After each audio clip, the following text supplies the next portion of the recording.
Hi,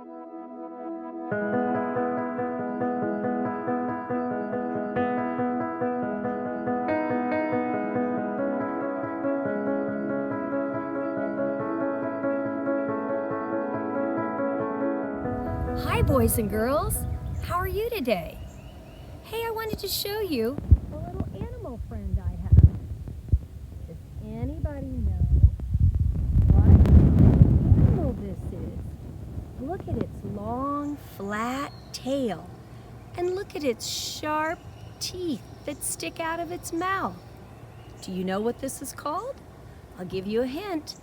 It swims in the water and it uses its gnawing teeth to cut down trees. Do you know what it is? Yes, you're right. It's called a beaver. Now I'm going to put my beaver back into its little house. Then I have a special story for you today. And it's called Beaver Gets Lost. Let me put my glasses on so I can read it. We're actually going to start at the back of the book just so I can read you some facts about the beaver. The beaver is the largest rodent in North America. That's where we live. Other rodents are squirrels, woodchucks, chipmunks, and mice. All rodents have sharp front teeth. Beavers are good parents. Most beavers have 2 to 4 babies each year. Sometimes Mother Beaver carries her little ones on her back when she swims. Beavers are wonderful swimmers. They can stay underwater for 15 minutes without coming up for air. When a beaver senses danger, it slaps its heavy tail on the water, making a big splash. This warns all the other beavers to hide underwater. Beavers use their sharp front teeth to chew or gnaw on tree trunks. When the trees fall down, the beaver uses them to make their lodges and dams. Beavers live in lodges that they build in the water, far away from the shore. So now you know a little bit about beavers. Let's read our story, Beaver Gets Lost, by Ariane Choten.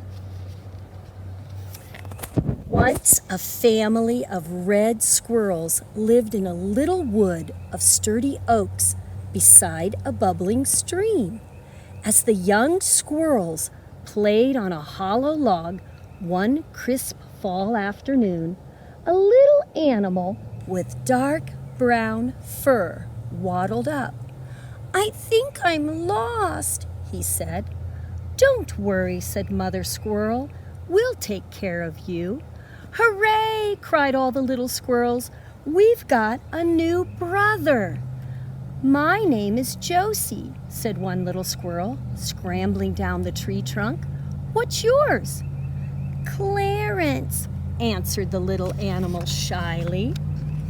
At first, the squirrel family thought Clarence was a squirrel too.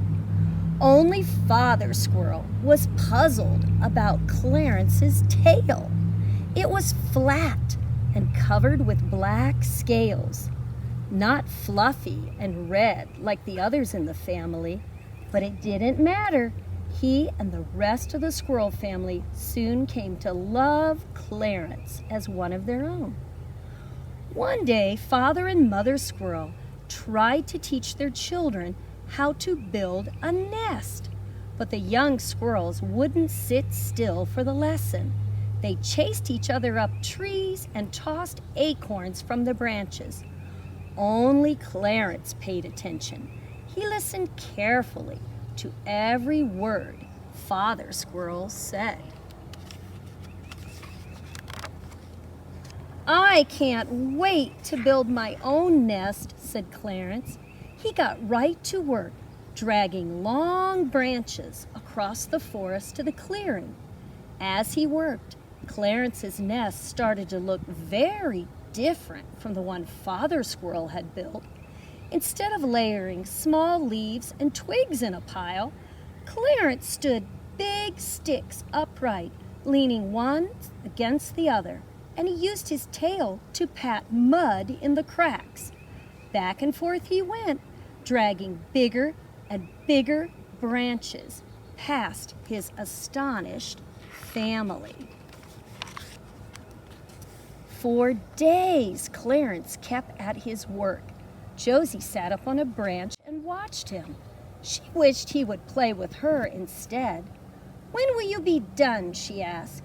Clarence looked at his nest. "Not for a long time," he answered. "There's still a lot of work to do." The animals in the forest gathered to watch Clarence. "What's he doing?" one squirrel asked Josie. "He's been building that thing for days," said the weasel. Josie shook her head. "He never stops," she said. "He just keeps working." Clarence's nest got bigger and bigger. Still, he kept building. "Do you want me to help you?" Josie asked, hoping he'd be done soon. "Oh, yes," said Clarence. "Would you please help me find more branches to use while I cut down this tree?" "Okay," sighed Josie, scampering off into the woods. That was how Josie found a whole family of animals just like Clarence. They had big front teeth and broad flat tails, and they were building a huge nest of sticks. "Just like Clarence," Josie cried. "Wait until I tell everybody." Josie was out of breath when she finally reached the family oak tree in the forest. "Clarence, Clarence," she cried, "I think I found your family down at the river. They're making a nest just like yours." "Where, Josie?" cried Clarence. "Please show me." "May we come too?" the young squirrels begged their parents. "Why not?" said Mother Squirrel. Everyone rushed after Josie and Clarence, who were headed for the riverbank. Clarence and his mother and father were so happy to see each other again. "How can we ever thank you for taking such good care of our little Beaver?" asked his mother. "Beaver?" laughed Mother Squirrel. "Why, we thought he was a squirrel. But it doesn't matter. Just promise to let Clarence visit us in the woods from time to time. Our family has grown quite fond of him." So from that time to this, the squirrel family and the beaver family feasted together every week on apples, mushrooms, and acorns, sometimes by the beaver's lodge in the river, and sometimes by the squirrel's nest in the woods. The end. Now, boys and girls, if you would like to make a little beaver lodge, you can do that at your house. All you have to do, look around your yard and see if you have any sticks. It was really windy the other day, so a lot of sticks fell down in my yard. And then you can just break them into pieces, something like this. Now, I used black Play-Doh because I had some Play-Doh. And I stuck it in the end of the stick like this. And I stuck it in the other end. And then I just started stacking the stick on here. Now, if you don't have black Play-Doh, you can use any color you want. And if you don't have Play-Doh at all, you could also use mud. Because remember, that's what the beaver uses when he's building. He uses mud. And all you have to do is keep stacking them on here. And the more sticks, the better. So go around the yard, see how many sticks you can find, to see if you can build a little home for your beaver. Now, who remembers what an animal's home is called? That's right, it's called its habitat. So the beaver's habitat is his little lodge. And you build it out of sticks and mud. I thought that might be something fun for you to try. All right, I hope you're happy.